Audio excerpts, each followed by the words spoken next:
Live from Washington, D.C., Jay Sekulow Live. Phone lines are open for your questions right now. Call 1-800-684-3110. That's 1-800-684-3110. And now, your host, Jordan Sekulow. All right, welcome to Sekulow. We wanted to put forward this encore show for you today. We have this new theme for 2021, and you may have heard it. You may have heard people like Mike Pompeo say it, Rick Grinnell say it, some of our other team members say it at the ACLJ, that it's the ACLJ now more than ever, that we believe the ACLJ is needed in our country, and, of course, the international work we do now more than ever. When you have a Democrat president, a Democrat House, a Democrat Senate that is being pushed by the most liberal wings of their parties to do their bidding. You know, in an earlier broadcast this week, we talked about how they want to do away with the lowest learner rule so that the IRS can once again go back to political targeting, how they are begging Iran to come back to the table, even though the Trump administration was able to make peace deals by isolating Iran, killing Soleimani, and make peace deals with the Gulf states. But no, they want to go back to that, which endangers our ally Israel. Of course, we have an office in Jerusalem, in Israel, where the Trump administration moved the U.S. Embassy to, because it is the capital of Israel. But the progressive agenda, you know, it's going to go after religious liberty. It's going to go after free speech, school choice, even during the pandemic. And as we come out of the pandemic, all the issues that we fight for passionately at the ACLJ, they're starting. It's a new round of attack. And some of the actors are new, but some of them are the B team of the Obama-Biden years moving up into the A team, and they got something to prove. Along with members of Congress then who don't like the fact that the IRS and other things can't be used as political tools, who totally disagree with the Trump administration and everything they did, and now they're into this whole idea of let's just silence that whole movement that grew from the Tea Party movement to the Trump movement to the conservative movement that we see today. And that means silencing groups, whether it's us on down to the small guys. Here's the truth, Jordan. Sometimes we're on offense, sometimes we're on defense. It's been awful nice over the last 4 years to be on so much offense. A lot of good progress was made, dramatic strides in the direction of life. Jordan, I think about the religious freedom work that we've done around the world. No time before, during our time in engaging for religious prisoners and those being persecuted, did you have the ear of the White House like we had over the last 4 years, a president that was willing to pick up the phone and call the leader of many times a hostile nation and demand our people back? That's what we had over the last 4 years. We had a regulatory scheme where we could actually go to the administration, go to the bureaucracy and say, this is a misapplication of federal law. We need to get a regulatory fix. And we were able to achieve that. You know, Jordan, I think about internationally at the United Nations, where we actually had the ear of the UN ambassador and could get some of the policy fixes that we needed. All of those things are now turned on their head, Jordan. But look, that's not time to stand down. That's time to stand up and play defense. And the good news is we've been here before. We've engaged our membership before. We know where to look to see these trouble spots coming. And honestly, Jordan, the American people are with us on many of these issues. So as we identify them and as people stand with us, which is going to be more important now, more than ever before, just like on the other issues, Jordan, we can still make a difference. And sometimes playing defense is every bit as important as playing offense. Let me remind you that this is a perfect month. Today's perfect too, to donate to the ACLJ because we have a matching challenge. You may say, Jordan, I've heard you say that before. Let me explain what a matching challenge is, because it goes through the entire month of March. A matching challenge is when we have a group of donors who are regular donors to ACLJ, and they say, we want to give you a boost month. So let your donors know, let people who might donate know that we're here and we've already committed to matching every single one of the new donations that come through in the month of March. So if you donate right now $45 to the ACLJ, just throwing out a number, what is that like? Well, you're charged $45. It's a tax-deductible donation. But one of those matching donors donates $45. So what does that mean? Your action is the reason why the ACLJ didn't just receive $45, but $90. So you see how quickly you can double the impact of your donation by donating today during our matching challenge month of March at aclj.org. I was at a board meeting at Youth for Jesus, and the executive director said, we've got a case. The Supreme Court had just granted review. It was about literature distribution at airports. We wanted to have the Bible study meet in the school, but it turned into a problem when the principal said, no, you can't have it. I told her that I wanted to sing Noel, and she said, the principal said that we can't have anything to do with Christ in our songs. We marched around the country defending evangelism in Chicago, in Boston, in New York, Atlanta, Texas, Southern California, Northern California, and points in between. We got a letter one evening from the IRS saying they wanted all this information that we all knew immediately was not right. How do you fight the government? How do you fight the IRS? Tea Party groups say they're being targeted by the Internal Revenue Service, and they're enlisting the aid of the American Center for Law and Justice. They were trying to shut groups down that they disagreed with. This was very, very serious. The federal courts do not need to become monitors of state trespass actions, and that's all this is. We were looking for the right to speak our minds and our consciences, and we won that right today. Religious persecution is a situation where your life is literally put in jeopardy simply because of what you believe. Can you help? Can you do something? He's on death row, and so we launched an international campaign. His freedom now rests solely on diplomatic efforts by the United States government and world leaders dedicated to human rights. The release of Andrew Brunson. He is the American evangelical from North Carolina, held in Turkey for more than 2 years. There was an Air Force plane that came from Germany that had been on standby.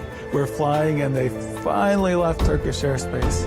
It's like, okay, we're really out of Turkey and free again.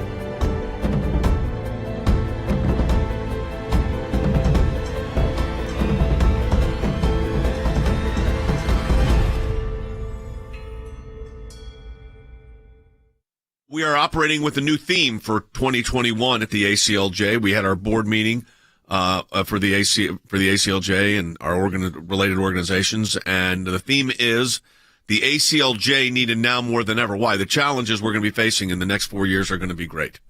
I could tell you that already. The fact of the matter is, and I think we have to be clear on this, that we have been through this before. So we're not getting caught off guard by all the changes that are likely to be taking place. We're going to be posting in the days ahead pieces that Harry Hutchison, our director of policy, has worked on, that Jordan has worked on, and others, that sets forth the policies that we're looking at having to deal with. But I will start with this. This is from the preamble of what document Harry Hutchison wrote. Wisely, the American people continue to demand adherence to the United States Constitution, the rule of law, and accountable leaders. Representing our members and the American people, the American Center for Law and Justice has always been vigilant and forward-looking to advance our goals and mission. And Harry, that statement, our motto, if you will, our statement of purpose, mission statement, is to make sure that we defend adherence to the Constitution, the rule of law, and accountable leaders. But it's going to be a challenge in the months ahead, in the years ahead. And one of the things that the ACLJ has always done, it has remained vigilant.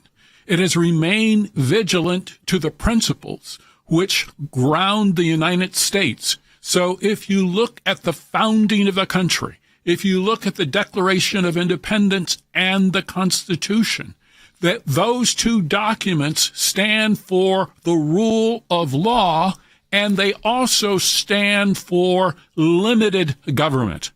We live in an era in which many radicals are driven by the intuition that the government should grow and expand and take up virtually all of our lives. We have gone through, and we continue to go through, for instance, a pandemic. And in some cases, that has unleashed liberal authoritarians to take control of the American people's lives. And we have stood with the American people, particularly in the arena of schools, and also with respect to freedom of worship, notwithstanding the fact that we do indeed have a pandemic. As Justice Gorsuch has said, the pandemic does not eliminate either the rule of law or the United States Constitution. You mentioned the education issue, and look, Joe Biden as a president, based on what he said when he was running, it's very clear what their policies are going to be. Centralized government, centralized education, lack of parental choice, lack of school choice, beholding to the teacher unions. And we have, I think the number that we've assisted in our school choice program and our school education programs because of the COVID situation are well over 2,000 now. And we've gotten stunning results. I mean, we've gotten everything from computer access to special needs kids being taken care of. I mean, our lawyers have done, and staff have done just a great job. Thousands of people have been helped.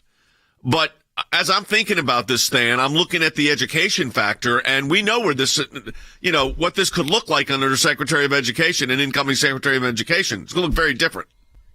Oh, yeah. Control and decisions made out of Washington, D.C., Jay. I mean, the playbook's already out there. And look, all of the data is very clear on this. The further away from the student the decision-making gets when it comes to a child's education, the worse that education is. It's just not tailored to that student, Jay. That's why during this pandemic, we made a very intentional effort to engage on a student-by-student level. Yes, of course, there were school districts that were having challenges how to meet individual students' needs. But by coming alongside them, Jay, we saw real success in getting individualized plans created. And one of the things that we've advocated in Washington, D.C., and this is going to become a more significant hurdle in the years ahead, Jay, but is making sure that when the federal government sends dollars down to the local and state level, that there is still some flexibility for parents to make choices for their students. Now, look, I actually think there's an opportunity in the Congress to engage in a bipartisan way on this, but you're right, Jay. The Department of Education under a Biden administration is going to be hostile to that idea. But here's the thing. We're not going to stand down because the data and the facts are on our side. And this is the other thing I would say, Jay. The consequences are just too large. The quality of the education of our students is at stake. And if all of that power, Jay, goes to Washington, D.C., the quality of that education will suffer. We have represented, you're talking about the school choice, and this is where your dollars of the ACLJ make a huge difference. We have already represented parents in North Carolina, California, Michigan, Nevada, Nebraska, and other states. I know that we also have had students in Texas and students in New York. In addition to our work in helping these families facing the COVID-related school issues, we've also helped on a Nebraska case where a school student was allowed to exercise her free speech rights with respect to her decision that they were allowing students to go to school to represent a church youth group program, and they were censoring her in the middle of all this. Because they use this excuse, Andy, that the Constitution, as Harry said, and Justice Gorsuch said, they're using this, the pandemic as an excuse to squelch or eliminate. It's like you're taking an eraser and removing the First Amendment. You don't do that. The true test of a constitutional republic is how much it adheres to its constitution and its laws during a time of crisis. And I think Justice Gorsuch said that, as well as other justices on the Supreme Court who are conservative, right-leaning, and textual originalists. That is the test of whether a republic survives.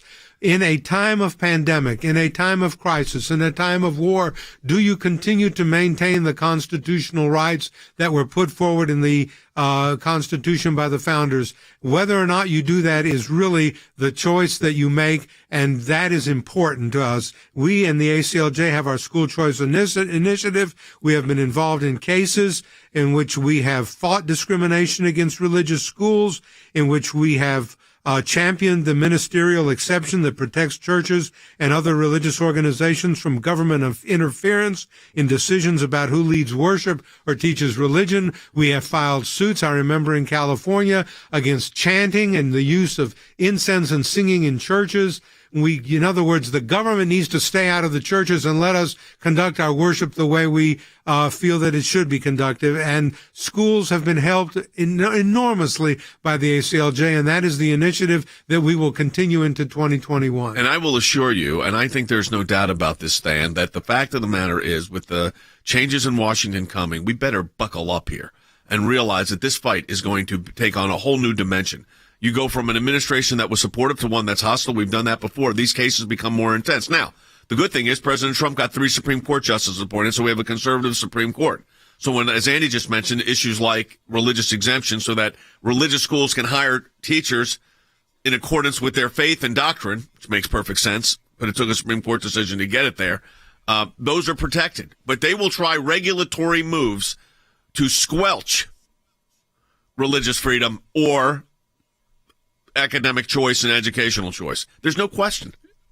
It's going to happen right out of the gate, Jay. I mean, right in the first 100 days, there's going to be regulations to roll back some of these victories, and they're going to be on a wide variety of issues. But just to hone in on the religious freedom issue that you were talking about just now, Jay, during the Trump administration, the president put out an executive order directing every agency to look at all of its programs and make sure that religious entities were not discriminated against, to make sure they could participate in all of the funding programs without leaving their faith at the door. Basically, to operate as a religious entity while they serve the committee. Jay, we filed formal comments in all 9 of those rules, and all 9 of those rules are now in force. I'm telling you, in the first 100 days of the Biden administration, all of those rules are going to look to be adjusted. But Jay, this is an area I actually think we can win on, and here's why. People on the ground are benefiting from these organizations that are serving them out of the goodness of their heart and motivated by their faith. Jay, we're already preparing now. When those rules look to be adjusted, we're going to file an opposition, and we're going to try to keep them in force. Yeah, but you bring up a really important point then, and I want to go to Harry on this, and that is, the fact is, I mean, we're about to enter hostile territory. I mean, we've entered hostile territory before, so it's not the first time we've done it, but we're about to enter hostile territory, Harry. Yes, I think that is an accurate look at the future. It is clear beyond question that hostile forces actually have been marshaling and mobilizing over the past 8 to 10 years. And one of the things that they have targeted is religious liberty and religious autonomy. And in order to have religious liberty, you must have autonomy. And the Supreme Court, in recent decisions, particularly in Our Lady of Guadalupe, has respected by a vote of 7-2 the principle of religious autonomy. Without religious autonomy, as I've suggested previously, the church or the church school cannot effectively determine its doctrine. It cannot determine who to hire and who to fire. And so we live in an era in which many people believe, for instance, that the non-discrimination principle trumps the First Amendment of the Constitution. And I think it is clear beyond question, as Professor Michael McConnell has said, that the First Amendment is indeed our first liberty. And that First Amendment is going to be under attack. Now, fortunately, I think we've got a significant advantage in the courts now. And that's where the ACLJ comes in handy. Why? Because we have lawyers all over the United States. In fact, we have lawyers all around the world standing for freedom, standing for liberty, fighting for you. And we will continue to do that no matter who's in the White House. ACLJ.org. Any amount you donate, we get a matching gift for. I want to encourage you to do that. ACLJ.org. Your gift. Any amount you donate, we get a matching gift for. Do it now. ACLJ.org. Because of the support of every member of the ACLJ, one of the practice areas that we've been able to develop is Freedom of Information Act requests, or FOIA requests. It's thousands of pages of paper, and in those thousands of pages of paper, you usually find a nugget. The goal here is to gather the puzzle pieces. Sometimes you don't know which ones will be important until they become important. Government agencies acting out of control. We have exposed that in our FOIA litigation, and we do that every day that we bring these cases. It is your statutory right as an American citizen to have access to documents that reveal how the government is functioning, how your government is functioning. Do you remember the Iran deal? There was a video about what took place on that deal, and it was edited. The edit took out the key part of what was going on. State Department, White House, editing videos to keep it from the American public. We know because our FOIA litigation got that document. We took it to the IRS. No one ever does that. What the IRS was doing was violating the Constitution and statutory law. Because of the litigation we engaged in, they can't do what they were doing before. They've been hiding behind in the shadows. These FOIAs bring them to light. All of this information came because we went to court to get the information. Many times when we make these requests, the requests actually end up in court as the bureaucracy fights back to withhold the information. But that's okay because the law is on our side. We are entitled to the information that is in these requests that we have made. We've got the declassified list of Obama administration officials who started asking to unmask. We have caught them now. They have no one in there to protect them anymore. They were used to the bureaucracy protecting them. Those of you that support the ACLJ, this is what it's all about at the end of the day. Support the work of the ACLJ with our matching challenge. Go to aclj.org. It's all because of you. and you can doubly impact your donation today at aclj.org. Go online and donate now. A couple weeks back on the broadcast, we talked about some of the issues that we face when we got a hostile government, how we handle it. And I think it'd be good to walk people through right now how we deal with agencies when we don't like what's happening, or like the Eric Swalwell situation, or what was happening to President Trump and others, and in our national intelligence. We now have as a senior advisor to the ACLJ, Rick Grinnell. That's significant. Why? Well, Rick Grinnell is a former director of national intelligence and an ambassador to Germany, a G7 country. We have expertise that's deep on these issues. But one of the things that I think people need to understand is when we see something, when we hear something, when we're concerned about an issue, we don't just talk about it. Talk is easy, but we do something about it. And that goes to our Government Accountability Project. And that's whether it's defending Israel, that's whether it's the abuse at the FBI, it's whether it's, this stuff with national intelligence. But I think it's important to take today out because you're supporting the work of the ACLJ. And by the way, if you're watching on any of our social media platforms, this would be a great time for you to follow and like if you're on Facebook. Like our page, follow it. And if you're on YouTube, we encourage you to subscribe and hit that bell so you're notified. Same thing on Rumble. It doesn't go live on Rumble, but it's another way for you to get it. And, of course, aclj.org. But I want to take you through the basics of what it means when we say our Government Accountability Project's going to work. So let me start first with Dan before we get to the legal technicalities. An issue happens in Washington, Dan, and you could pick 100 of them, but so just pick one. And then our office there, your office up there, goes to work. Let's describe what that is. Sure, Jay. When it comes to our Government Accountability Project, the things that are important are knowing where to look and who to look at. And we can draw on a long range of institutional knowledge and experience. Basically, we've been here before, Jay. So when a problem crops up and we see an abuse inside of an agency, we know not only which agencies we might need to ask about that, but, Jay, we've got a long memory on which officials have maybe abused that power in the past. So when we want to reach back and we want to issue a FOIA and ask for records involving whatever situation it might be that has arisen, you got to know the specific office, but you also have to know the officials who might have been involved in implementing that. What we're trying to do, though, Jay, is get information that we, the people, are entitled to. And we sort of call them puzzle pieces because we don't know which ones we're going to need in the long run. But you gather all the puzzle pieces together, and then you start to put them together to build a narrative, not a narrative, Jay, to uncover the truth, really. How was our government operating? What were they driving at? What was their agenda? What was their motive? And I will tell you, sometimes the picture that it paints, Jay, is one of terrific abuse. I think probably the classic example was the IRS abuse, where there was political targeting of conservatives on the ground. I'll tell you, our behind-the-scenes effort, Jay, it's the reason that was exposed. No question about it. And that took both litigation and FOIA work. But then, when we're talking about the Freedom of Information Act, that's a statute that allows us to get information from the government. Starts with a letter from our offices in Washington to these agencies. And it says, give us this information on these topics. And generally, they don't. That's generally what happens. They do not. And then, Andy, we go to court. That's right. We file a request with the agency under the statute, the Freedom of Information Act, which is a federal law that allows the public to have access to information with certain exceptions. And then 9 times out of 10, the agency will stonewall us, whether it be the FBI or the State Department, which is the worst offender, or the Department of National Security or National Intelligence and so forth. And we then have to make a decision what we're going to do. And what we do is we go to the United States District Court for the District of Columbia in Washington, D.C. That's the forum that has been set for enforcing FOIA requests by the public. We start out by saying that this is being made on behalf of the American Center for Law and Justice. We seek expedited process.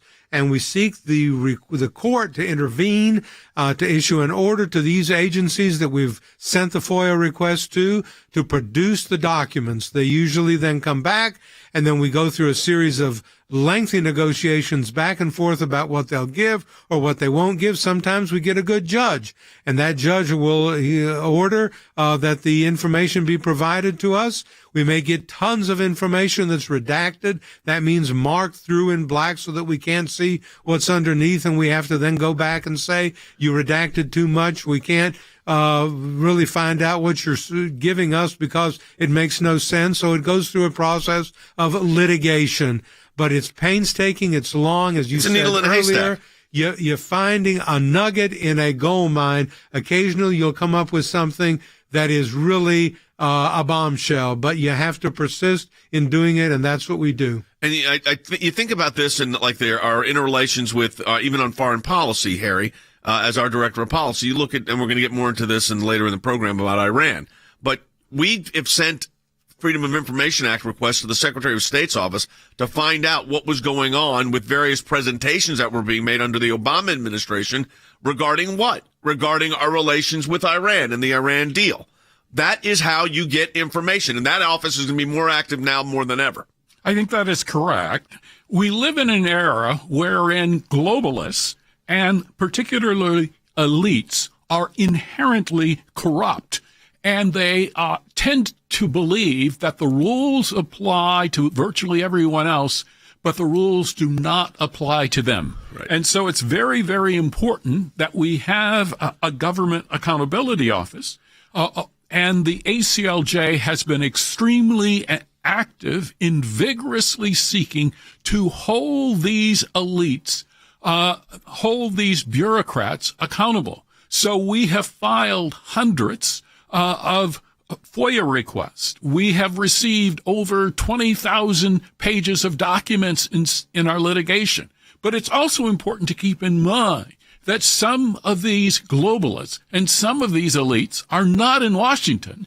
They are in state capitals, and we are also active in going after state officials. And so, for instance, if you look at the state of New York and the state of Virginia with respect to their attempt to pass radical policies, especially on abortion, on abortion, it's very important to know, A, what are they thinking? But in addition, they often refuse to enforce their own rules with respect to conscience exceptions, with respect to medical personnel who refuse to, for instance, participate. We have also looked into what the state of Ohio was doing in licensing an individual who was anti-Semitic, and she basically wanted to see Jewish Americans to be eliminated. Yeah, through her medical practice. Unreal. But you know what? Your American Center for Law and Justice went to work on all that. So Harry just gave you that's a little bit of what we do through our Office of Government Accountability. And of course, that comes under our Office of Government Affairs.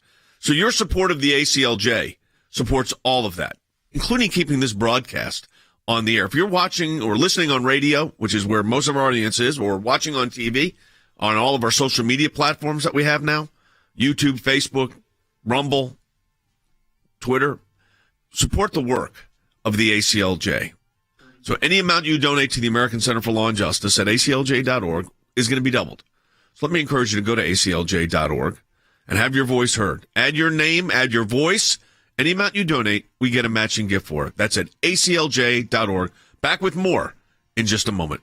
Here's what I want to say to our ACLJ members, or for those of you that enjoy watching this broadcast, whether it is going after the deep state, whether it is litigation that we're engaged in, whether it is defending the persecuted church and getting individuals out of prison in other countries because of their faith, whether it's training lawyers to fight for religious liberty, not just here in the United States, but around the globe, whether it is producing a daily 1-hour live television and radio broadcast heard on thousands of radio stations, on TV platforms, on social media platforms, your support of the ACLJ enables us to do all of this. We want to encourage you to support the work of the ACLJ. We're in a matching challenge campaign. Any amount you donate, we get a matching gift for. Go to aclj.org today. That's aclj.org. Live from Washington, D.C., Jay Sekulow Live. And now, Chief Counsel for the American Center for Law and Justice, Jay Sekulow. Hey, everybody, welcome back to the program. We spent the first half hour as we're closing the year out kind of looking ahead. And look, there's going to be some major challenges, as I said in the first half hour of this broadcast. I don't think there's any question about it, no matter how you look at it. it's going to be a bit of a different world. Now, the good thing is that we've got President Trump was able to appoint and get confirmed 3 justices to the U.S. Supreme Court. I think you're going to see the importance of that as we get into this next couple of segments of the broadcast, especially on the issues of religious liberty. So in the beginning, we talked about Freedom of Information Act requests, our litigation posture there, how our government affairs office works. This is important to get into as well. We worked on judicial nominations because, look, the control of the judiciary is very significant as to the issue of religious freedom. Where have we seen the religious freedom issue enter this year? Primarily in response to the pandemic, the COVID, the restrictions that have been placed on churches. And some of those restrictions were draconian in nature. Now, look, I think you got to be cautious. Pastors are being cautious. They're limiting the numbers of people that are going to their churches. Wes, in addition to being a retired colonel in the United States Army, you're a pastor.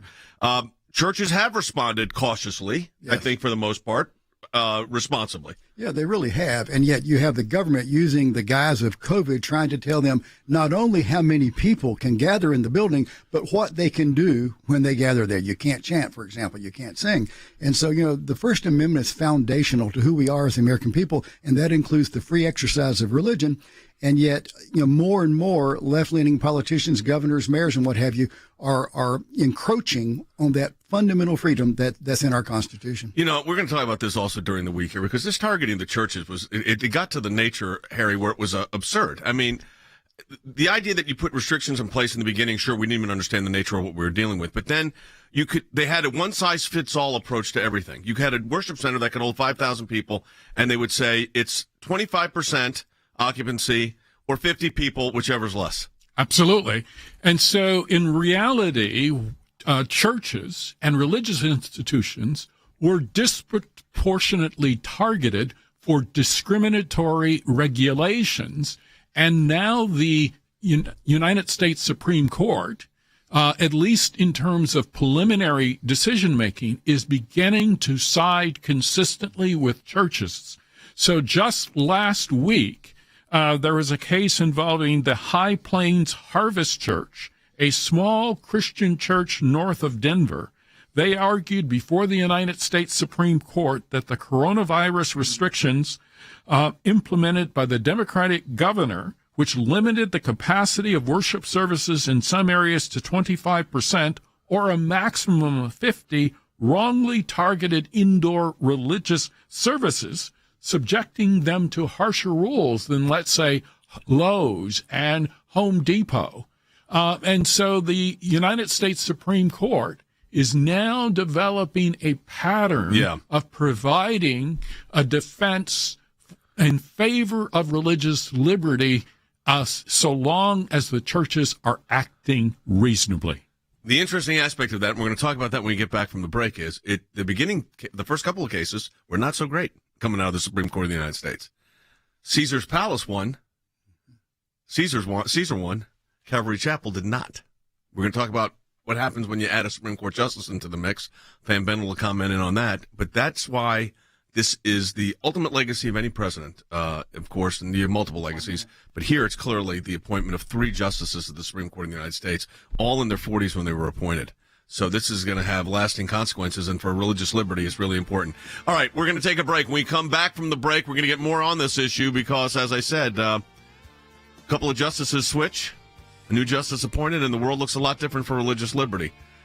Interesting that Justice Roberts in the beginning not so supportive. So we'll see how that all plays out. We'll get some comments from our team on that. So let me encourage you to support the work of the ACLJ at aclj.org. Any amount you donate, we get a matching gift for. So I encourage you, if you haven't done so, go to aclj.org, make that online gift. And again, any amount you donate, we're going to get a matching gift for. aclj.org. Back with more in a moment.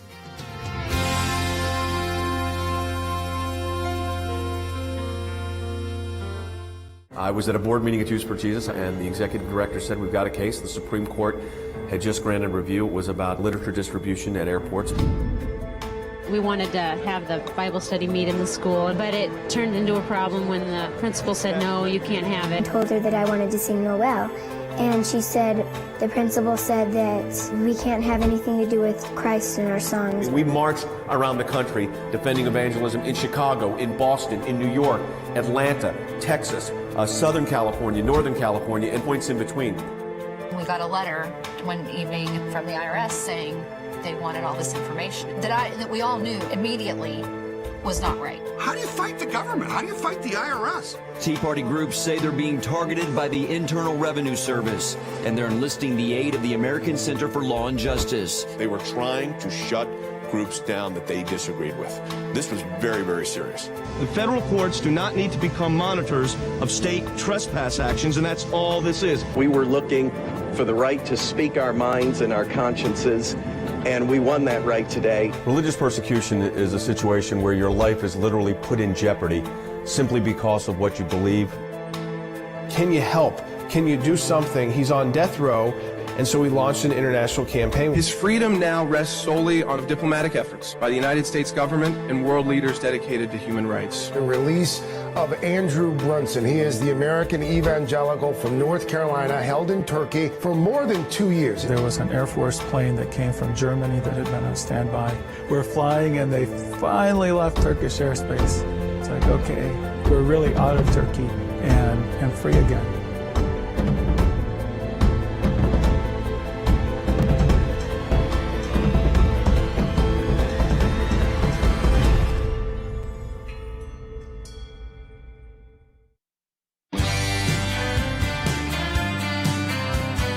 Hey, welcome back to the broadcast, everyone. We're talking about some of the key issues that the ACLJ has been dealing with this year, including religious freedom, specifically for churches, because when the pandemic first hit, the restrictions on churches were disproportionate as it relates to other institutions. Liquor stores could stay open, churches could not. Walmart could have 50% capacity.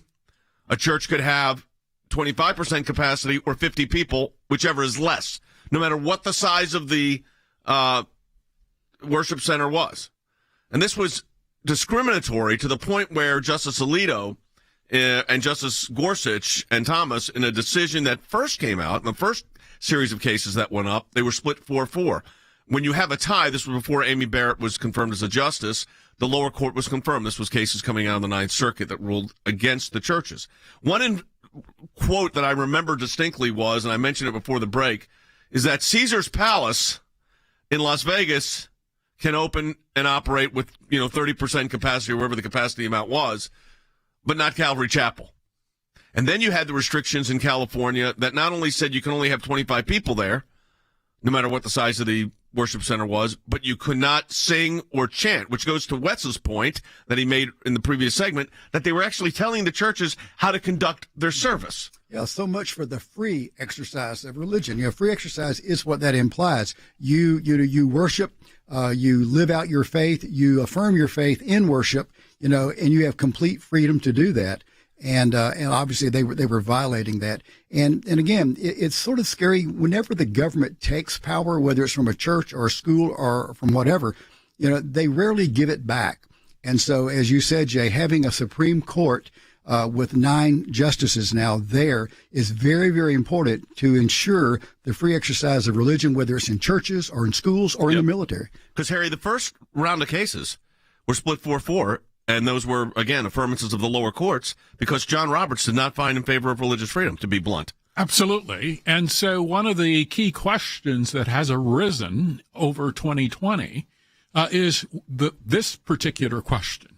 Who is John Roberts? Is he truly a conservative, or will he cave in to global elites? So, Jay, I think it's very important to note that global elites persistently aim simultaneously at political and social collectivism on one hand and moral anarchy on the other. And so we've seen this play out, particularly in so-called liberal blue states, where the state has taken on an authoritarian form with respect to the First Amendment. These states have allowed abortion clinics to remain open, acupuncture studios to remain open, Lowe's, Home Depot, you can remain open, but churches, which are protected by the First Amendment, were deemed what? Non-essential.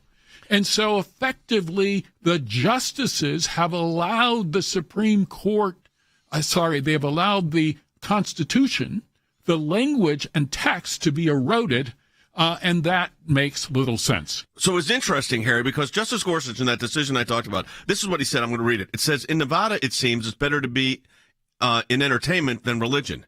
Maybe that's nothing new, but the First Amendment prohibits such obvious discrimination against the exercise of religion. The world we inhabit today with the pandemic upon us poses unusual challenges, but there is no world in which the Constitution permits Nevada to favor Caesar's Palace over Calvary Chapel. Now, that was a dissent, but it's now the majority. Absolutely. And it is a wonderful encapsulation of how the Supreme Court is beginning to shift before our very eyes, largely due to the persistent efforts of President Trump to nominate conservative justices who believe in the rule of law and the Constitution, the text of the Constitution. Many of the justices on the United States Supreme Court have been educated at elite law schools where they believe in what might be called a living constitution, a living document subject to new interpretations as the times command. If we want to amend the Constitution, we have to engage in a formal process for doing so. We cannot leave it up to unelected judges and justices. So the ACLJ, of course, involved in cases in California for churches right now that are winding their way up, and of course this precedent really helped. But I think I want to take a step back here and go to our Director of Government Affairs, Van Bennett, because it's not just doing the actual case that counts, but it's actually the justices that are on the court that count. And particularly in this case, since in the beginning it was not going well for the churches, because John Roberts was siding with the more liberal wing of the court to throw it off. And that presented a problem for the churches until we had a nomination and then a confirmation. So then let's talk about that process and how important it is. So the ACLJ, not just involved in the case, but actually involved in the confirmation process. Yeah, and in this case, the confirmation of Justice Amy Coney Barrett turned that dissent from Justice Gorsuch into a majority opinion, essentially. But, Jay, it's not just the Supreme Court. I mean, that's where it's most dramatic. That's where most people see it. But the truth is, over the course of the last 4 years, we've seen a dramatic makeover of the entire federal judiciary. I'll go through some of the numbers, but I'll just say the numbers that I'm going to go through, Jay, are to the credit of President Trump, to the credit of Leader McConnell, and then two consecutive chairmen of the Senate Judiciary Committee, Chairman Grassley and Chairman Graham. All four of those individuals, Jay, said we are going to make the confirmation of federal judges one of our very highest priorities. And as a result, over the course of the last 4 years, more than 230 federal judges are now sitting on Article III courts. You talked, Jay, about the three that are sitting on the Supreme Court, but more than 50 judges nominated by President Trump are now sitting on the Circuit Court of Appeals. I'll tell you, as of just a couple of weeks ago, that meant there wasn't a single vacancy across all of the circuit courts. Now, then you had Amy Barrett elevated to the Supreme Court. By the way, Jay, her replacement was just confirmed by the United States Senate. So the Seventh Circuit Court is, again, that seat is filled. But the bottom line, one of the longest lasting legacies of this president is going to be a judiciary that was dramatically reformed. And by the way, Jay, it doesn't have to get all the way to the Supreme Court. There have been some favorable rulings that have come out of the Ninth Circuit, because you start to draw better panels when there are more good quality constitutional judges sitting on that court. Now, court packing brings up an interesting issue, and that is we have 9 justices on the Supreme Court. Justice Ginsburg said that's worked out pretty well. Now, they have tried court packing in the past, the Democrats. It didn't work out so well, but this time they're talking about, Harry, doing it again. But there's 2 ways they can do it. They could pack the court, and we'll talk about legislatively changing the number of justices, or they get in the lower courts, a bunch of judges take senior status. They get paid, they hear the cases they want to hear, but the president gets replacements. And they said there's 110 judges that would qualify for senior status if they wanted it. But let's talk about what court packing really is. Well, court packing, properly understood, is simply an executive branch attempt to rewrite the Constitution. It is an executive branch attempt to eliminate the text of the Constitution, because the individuals that they are talking about appointing in the future are individuals who are going to side with a corrupted, if not toxic version of the Constitution. That is living constitutionalism. And so it will be up to the preferences of individual judges. No longer can American citizens go into court and expect an impartial arbiter to decide the case. Instead, the judges will bring their biases and they will then put them on the scale of justice, and they will tend to rule in favor of a collectivist state, and they will therefore expand the administrative branch, the executive branch, and the power of authoritarian elites over the lives of average working men and women. You got a lot to look forward to. But that's why we fight. Very quickly, Wes, we got literally less than a minute here. You're legally trained as well. You have a law degree. What is your sense of the court packing thing? I think it could become a big issue. It could become a huge issue. And he said he would appoint a commission, Biden did, for 6 months to study it. But yeah, this takes the Supreme Court and makes it a political body, almost like another legislative body in our government system. And it would be a travesty. And I think they are quite serious about it. All right, back with more in just a moment.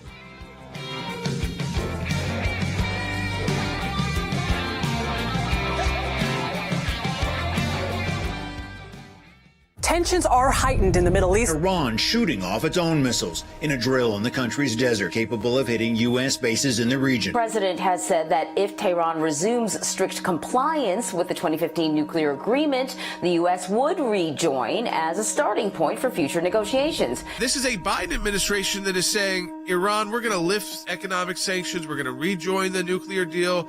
So you would think if they thought that the Biden administration approach was the correct approach, rushed right back into the failed Iran nuclear deal, and Iran will suddenly be nice. And yet it's the opposite. Iran also informed the UN it would begin enriching uranium to 20% at its Fordo facility. That puts Iran one step away from creating weapons-grade uranium. The Iranians are desperate, but they know how to negotiate from a position of strength, and that's exactly what they're doing. The Biden team will build up consensus as an amazing initiative and an amazing word. But consensus at the UN means that you have 15 members of the UN Security Council agreeing to a statement or a policy position. This is really dangerous for America. You can't just jump back into the JCPOA. We have to look at every legal option to defend our own interests. The real danger of Biden, I think, is the international level. Because that's where he has the most power to act, where Congress can't step in. America first, the things that we have seen like that, I fear, and I'm very apprehensive as to whether this administration coming in is going to be able to continue that legacy. And now we're going to take all these steps back with the same retread bureaucrats that are going to go with their anti-Israel policies to the United Nations, and we're going to have to fight like crazy.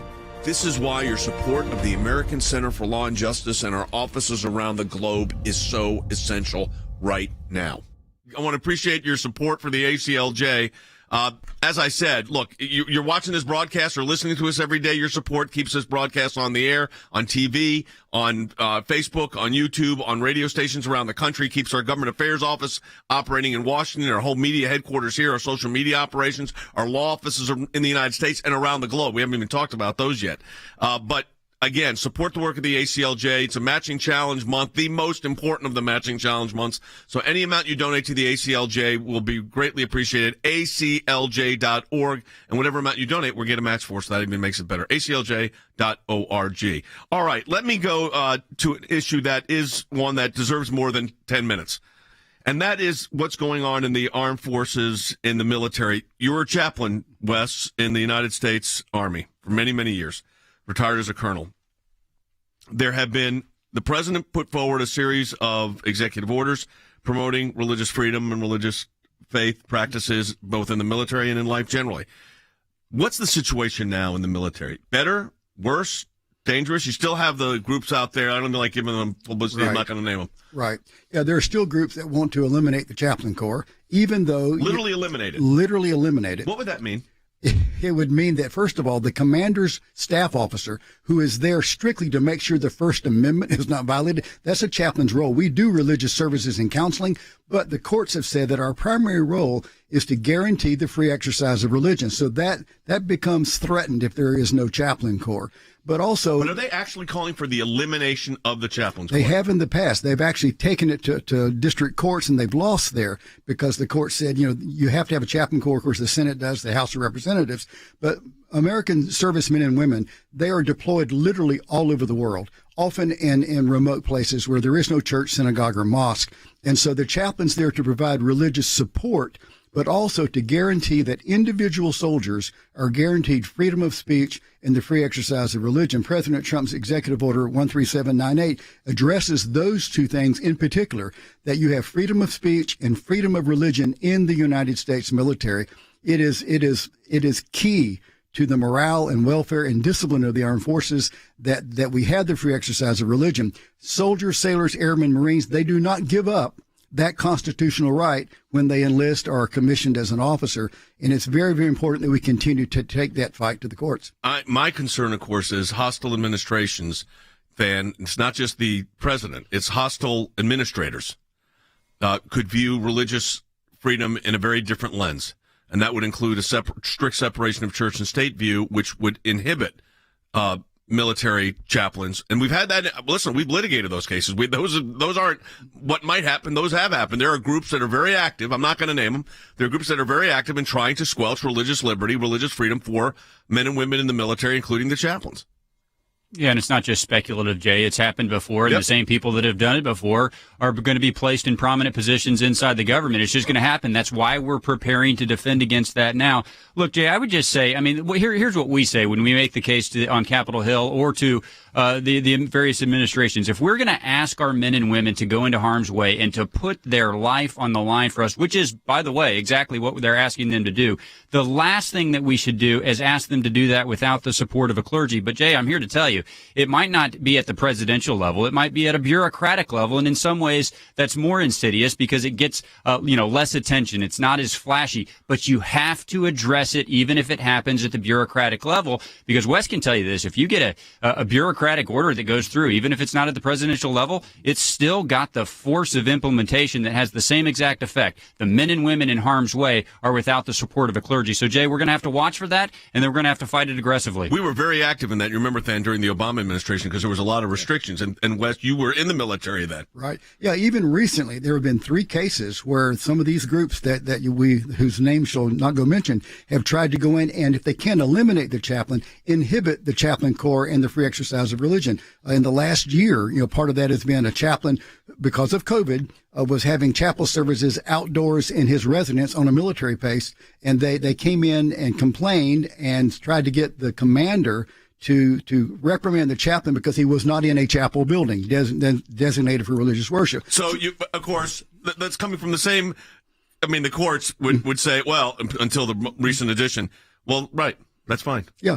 And not only that, the same groups, they will go to a commander and intimidate a commander, whether it's at a brigade, battalion, or at an army level, and say, this is wrong. You have to do this. And many times the commander does not know all the implications of the First Amendment and different things in the military as far as free exercise of religion. And so they will agree with this group. And that's where the ACLJ has come in and helped the commanders understand their role and the role of the chaplain and how free exercise of religion is actually played out in the military. And we have been instrumental even recently in making that happen. Yeah. And I'll tell you something, folks. This is, again, your support of the ACLJ makes all this possible. But, Harry, you talk about the titular balance of the courts. On this issue, this is another one where having constitutionalists on the Supreme Court are critical. Absolutely. And so one of the great things about changing the composition of the United States Supreme Court in favor of the rule of law, in favor of the Constitution, is that this movement basically favors average men and women in the United States. Those are the individuals who volunteer for our all-volunteer military. But then the globalist elites, they say, hey, let's deprive those individuals of their religious liberty. But we still want to benefit from the protections provided by this all-volunteer military. This makes no sense, but that is often the case with respect to the agenda of the people in Washington, D.C., the bureaucrats that Than talked about earlier, they really don't care about average men and women who are serving in the military. And many of them are quite distant from their own families, their own churches, their own synagogues. And so what we have is a disproportionately discriminatory approach by these elites. Than brings up a good point, though. Used to be the Ninth Circuit was the go-to circuit for all this. Not so much anymore. Yeah, we're going to have to litigate these, Jay, but they always used to run to the Ninth Circuit to file them because they had an automatic slam dunk win. Not anymore. There are 29 judges on the Ninth Circuit Court. 10 of them, Jay, 10 of them out of 29 were nominated not by a Republican, were nominated by Donald Trump. The spread on that court is now 16-13, and when you have to draw a panel from that ratio, guess what you do sometimes? You draw a panel that gives you a victory. They can't go to the Ninth Circuit anymore and get an automatic win. Look how much trouble they gave the president early on his judicial nominees. I mean, unbelievable. Folks, as we close the broadcast out today, let me encourage you, go to aclj.org. Any amount you give is doubled. We get a match, so it's not you doubling it. You give $10, we get another 10. That's 20. 100's 200. Someone gave $5,000, it's $10,000. That's how it works. So we appreciate that. aclj.org. If you're watching on our social media platforms, Facebook, hit like and follow. We encourage you to do that. On YouTube, we encourage you to hit subscribe and the little bell button there. And this is a good way for you to get the program and share it with your friends. Of course, same thing on Rumble or any of the other social media platforms we're on, including aclj.org. But again, support the work of the ACLJ, aclj.org.